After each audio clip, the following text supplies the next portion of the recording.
Hello and welcome, budding bounty hunters and scoundrels. Today we're going to be looking at the new Planetside update, which adds the bounty hunter system.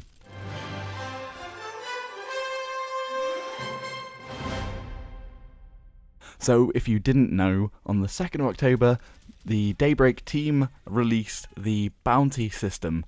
Basically, if you put a bounty on a player, the person that kills that player gets 100 extra XP, and you also get 100 XP. That player will be marked with a Dorito over the top of their head, like a little target symbol, and all players on enemy teams can see that target. At the moment, it costs 25 Daybreak cash, so it is quite a lot of money for saying it's just 100 XP, and it sort of goes straight away, but some people do seem to be buying it. And let's face it, Daybreak need to make money, that's the bottom line. However, I do have quite a lot of problems with the system. First of all, I don't think it's what a bounty system could be, where there's a new metagame for bounty hunters, and just something new in the game to play around with.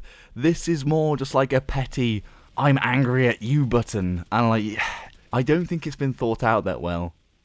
And also, it's too ridiculous to have a Dorito over your head to everybody. I think it's just too much of a disadvantage to the player that gets the bounty. Although I will add that if you're playing a heavy assault or something that can farm and you get it, you get an extra 20% XP, I think, around that, on top of your normal XP. So it isn't always all bad for the bounty player. However, and if anyone else has played Star Wars Galaxies or the emulator which is in the works now, Star Wars Galaxies EMU, may know about the bounty hunter system in that game. And that was a previous SOE game, but let's not talk about what exactly happened in the development cycle right now. So the bounty hunter in Star Wars Galaxies was a class that took missions from a terminal to chase after both NPC and Jedi player missions in the game. The Jedi players are basically the end game content for the game. It was very hard to get, and you got Jedi on top of all of your other skills. So how it would work is that you take a mission from the bounty hunter terminal, and the player missions were always given aliases so that there was never a player name, so you couldn't really bully them and chase after certain players, although you'd work it out because other bounty hunters would follow them and say this alias matches this name. But anyway, once you got the mission, you used a probe droid to track down your target, and that probe droid got a approximate location of the player that you're tracking down, so then you know roughly where they'd been. And basically, I think a similar system could work very well in Planetside 2 and replace the current system we have now, which I don't think the current system is really a bounty hunter system. It's just a petty revenge system.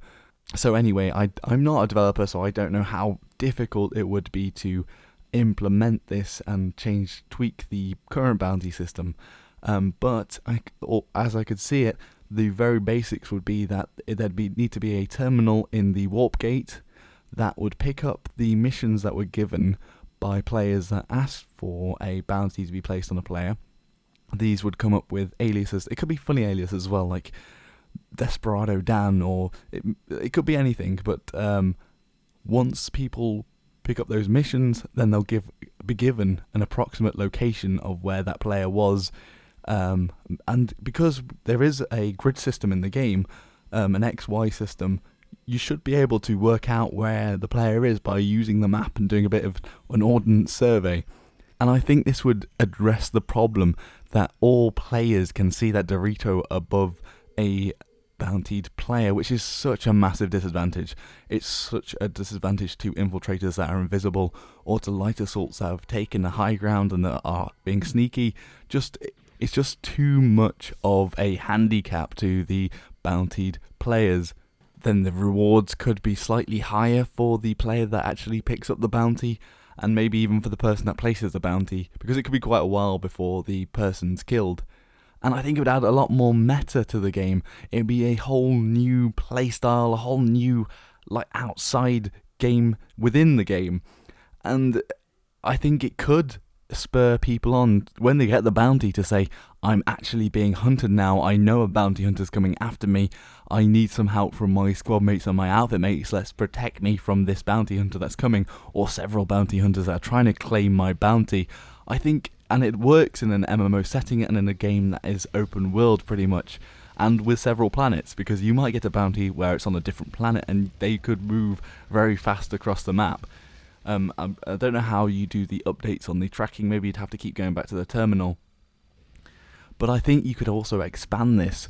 I think the warp gates have lost a lot of their charm, and they don't really have a purpose anymore. It could be nice to have like a social area in the warp gate, like a cantina or like a sort of sleazy bar where you go in and you as a scoundrel, a bounty hunter, are there to pick up missions, but everyone else is there just to socialise. And also on top of this, I could think of ways they could capitalise on it monetarily, because imagine putting in either a bounty hunter armour set or bounty hunter decals and things like that. People would role play bounty hunters, and I think it could be a big thing. Anyway, what does everyone else think about this new sort of mission system? And it's not a new idea, seeing as it was done in an old game, an old SOE game, which, if people didn't know, Daybreak used to be SOE games. Don't be shy and put something in the comments if you have something to say. Just go ahead and give that like button a click if you enjoyed the video, and become one of the crew, and hit that subscribe button. Until next time, everybody, Joshino.